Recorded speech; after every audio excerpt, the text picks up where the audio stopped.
The invitation arrived on a Wednesday afternoon, slipping into the quiet space between deadlines and daycare pickup, and it changed everything before he even realized it.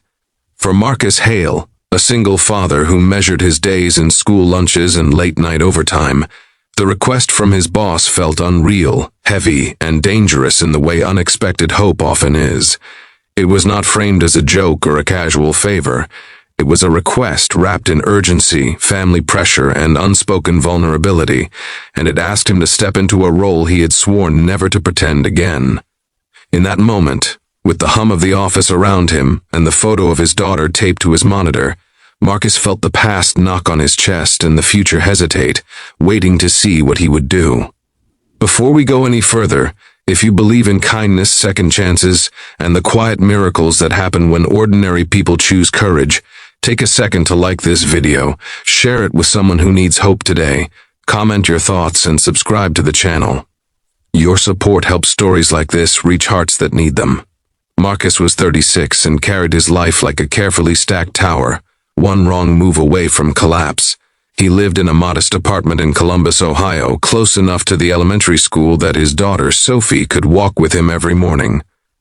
Her mother, Rachel, had passed away 4 years earlier after a sudden illness, leaving Marcus with grief he never fully learned how to name, and a child who watched him closely, learning how to be brave by copying his silences. He worked as a financial analyst for a family-owned investment firm, dependable to a fault, invisible by design. His rule was simple and unbreakable. He did not lie about his life, and he did not pretend to be something he was not, especially not for appearances. His boss, Catherine Brooks, was everything Marcus was not.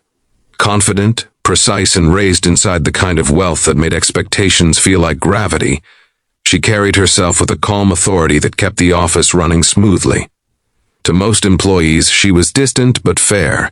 To Marcus, she was quietly observant. She noticed when he stayed late, when he declined office parties, when he left early for school events and made up the hours later without complaint. When her family announced an important gathering in Charleston, South Carolina, one designed to remind her of her place and her obligations, she realized she needed help that could not be bought. Catherine's family believed leadership looked a certain way, and unmarried women in their late 30s were considered unfinished business. The dinner was meant to introduce her future, or at least pressure her into one.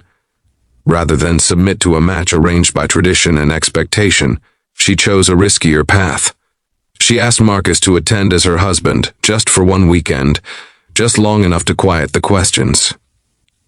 She did not beg, and she did not threaten. She explained the situation plainly, and she listened when Marcus explained his rule. He told her he would not lie, not to strangers, not to family, and not in front of his daughter. He told her that if he agreed, there would be one condition. He would protect his child and his integrity above everything else. What surprised Marcus was not the request, but Catherine's response. She accepted his rule without argument. She explained that the role required no performance beyond presence, no false affection, no elaborate story. They would attend, be respectful, and leave.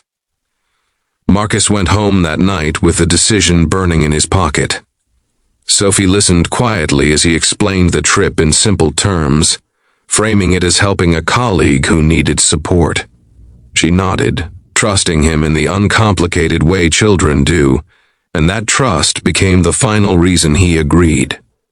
Charleston greeted them with warm air and old houses that seemed to remember everyone who had ever walked through their doors. Catherine's family estate sat just outside the city, polished and imposing, a place where manners were currency and silence was often louder than words. Marcus felt out of place immediately, aware of his worn shoes and cautious posture. But Sophie, holding his hand, walked in with the quiet confidence of someone who had learned resilience early.